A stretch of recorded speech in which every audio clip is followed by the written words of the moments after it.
Basically क्या था इसमें कि इस पर्सन ने जब ये सोच रहा था दुकान लेने के लिए, जब ये शॉप लेने के लिए सोच रहा था, ठीक है। बेसिकली हम क्या कर रहे थे, मैं एक बार फिर से रिवाइज कर देता हूँ कि हम लोग रजिस्ट्रेशन का पार्ट देख रहे थे कि रजिस्ट्रेशन में किसको जरूरत है, किसको जरूरत नहीं है। तो मैं एक एग्जांपल दे रहा था कि इसमें एक पर्सन है और उस पर्सन ने अपनी बिजनेस के लिए खोलने की सोची और एक शॉप ली उसने।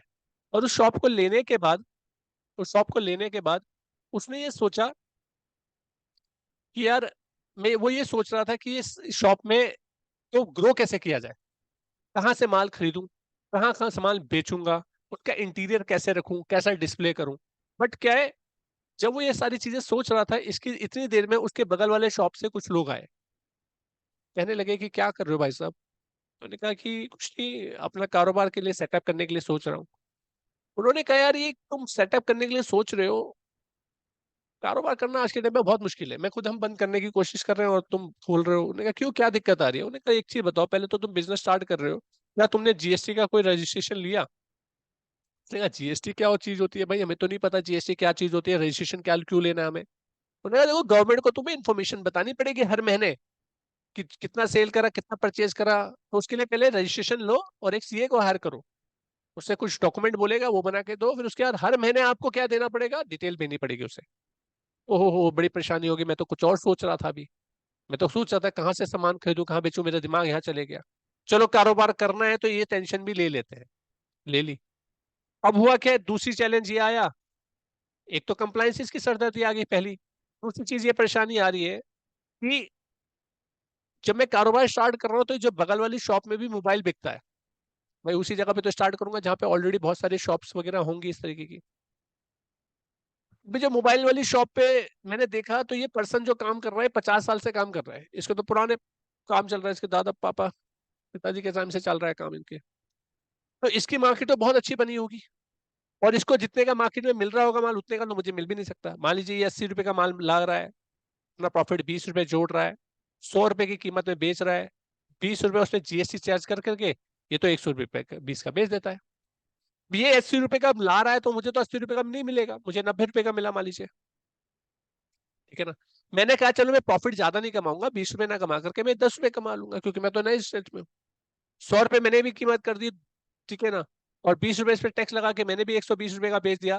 तो मुझे एक चीज बताओ, अगर कोई पर्सन, आप लोग बताओ कि आप कौन सी दुकान से सामान लेना पसंद करोगे, एक ऐसे इंसान के, एक इंसान के यहाँ जो अभी दुकान खोली है, और या उसके यहाँ से जिसकी दुकान 4 साल पुरानी है, और सेम रेट पे चीज दे रहा है और सेम क्वालिटी की दे रहा है, किससे खरीदना पसंद करोगे।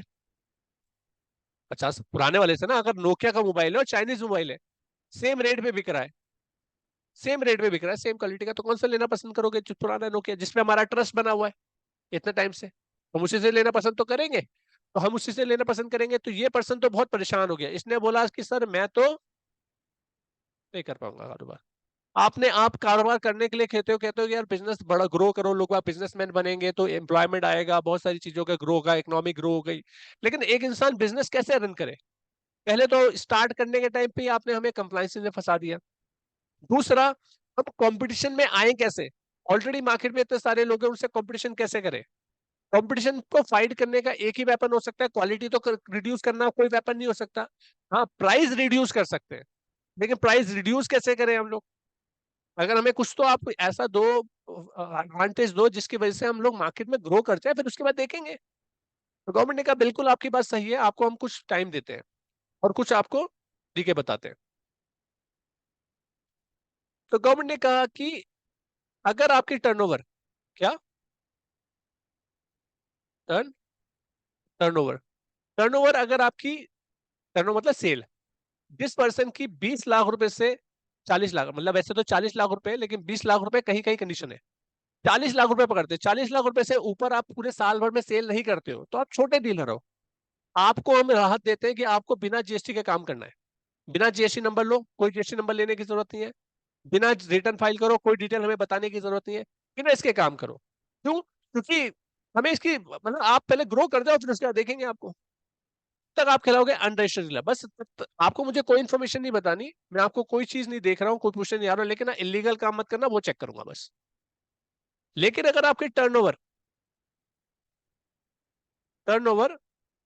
40 लाख से ऊपर चले गई तो आपको रजिस्ट्रेशन करवाना पड़ेगा, आपको रजिस्टर्ड बनना पड़ेगा। ठीक है, रजिस्टर्ड डीलर आपको बनना पड़ेगा, रजिस्ट्रेशन करवाना आपके लिए मैंडेटरी हो जाएगा। अब मान लीजिए एक पर्सन था, वो एसी का कारोबार करता था, एक एसी उसका 1 लाख रुपए का बिकता है, कितने एसी बेच देगा तो उसकी लिमिट क्रॉस हो जाएगी? 40। तो मान लीजिए 40 एसी बेचेगा तो उसकी क्या हो जाएगी, लिमिट क्रॉस हो जाएगी। उसका मतलब उसने 40 लोगों को सामान बेचा, 100 लोग उसकी दुकान में आए होंगे, 100 में से 40 लोगों को बेच दिया, तो क्या उसकी मार्केट बन गई? अब फाइट कर सकता है उस बंदे से? अपने कंपटीशन से फाइट करने की कैपेबिलिटी होगी उसके अंदर? नहीं हुई। तो कह रहा है, मोहलत मांग रहा है गवर्नमेंट से कि थोड़ा सा टाइम और दे दो, हम कैसे कारोबार करेंगे, एकदम से आपने बर्डन बढ़ा दिया तो हम तो कारोबार नहीं कर पाएंगे। उन्होंने कहा देखो रजिस्ट्रेशन तो करवाना पड़ेगा, डिपार्टमेंट बोल रहा है रजिस्ट्रेशन तो आपको करवाना ही पड़ेगा, आप कुछ भी कर लो, बट आपको हम एक कंडीशन, एक स्कीम दे सकते हैं। आप क्योंकि छोटे डीलर हो, स्मॉल डीलर हो, आपको थोड़ा सा कड़ आपकी कम होगी, आपको कंप्लाइंसेस आपकी कम कर देंगे। कैसे कम कर देंगे कि अगर आपकी टर्नओवर 1.5 सीआर से कम है पूरे साल भर में, तो आप एक स्कीम ले सकते हो, जिस स्कीम को बोला गया है composition scheme. Composition scheme, composition scheme के तहत आपको लोगों से टैक्स रिचार्ज करना, बस आपको जीएसटी का रजिस्ट्रेशन कर लो और बिना टैक्स के सामान बेचो, नो टैक्स, बिना टैक्स के, तो आपका सामान सस्ता बिकेगा। बट आप कुछ कमा तो रही हो, आप हमें कुछ कुछ तो अपने जेब से दोगे। तो अगर आप ट्रेडिंग हो, ट्रेडर हो, मैन्युफैक्चर नहीं होकर के ट्रेडर हो, तो अपनी सेल का 1% दे देना बस हमें, तो भी आपका प्रोडक्ट सस्ता ही बिक रहा है।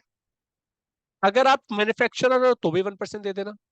और अगर आप सर्विस प्रोवाइड करते हो तो आपको ये स्कीम नहीं मिलेगी। लेकिन अगर आप रेस्टोरेंट सर्विसेज प्रोवाइड करते हो, रेस्टोरेंट, तो आपको स्कीम मिल जाएगी और आपको 5% टैक्स देना होगा। मान लीजिए 18% लग रहा है आपके सर्विस में, तो आप 5% लो बस। और अगर ट्रेडर है, ट्रेडर का कोई गुड्स बेच रहा है, 5% का है, 12% का, 18% का, तो 1% जैसे सेल देनी है, तो उसका प्रोडक्ट फिर भी सस्ता बिकेगा। लेकिन अगर आपकी टर्नओवर 1.5 सीआर से जिस दिन ऊपर चले जाएगी, आप कहलाओगे रेगुलर डीलर, रेगुलर डीलर। तो या तो पर्सन क्या कहलाएगा, रजिस्टर्ड डीलर, अनरजिस्टर्ड डीलर, यूआरडी, या कहलाएगा क्या, रजिस्टर्ड डीलर। रजिस्टर्ड डीलर में या तो वो कहलाएगा कंपोजिट डीलर या तो फिर रेगुलर डीलर। तो हम 3 तरीके के डीलर्स के बारे में डिस्कशन इन फ्यूचर में करेंगे। तो ये हमारा क्या पार्ट था जिसमें हम लोगों ने देखा जीएसटी का रजिस्ट्रेशन करने के क्या रूल्स एंड रेगुलेशंस है।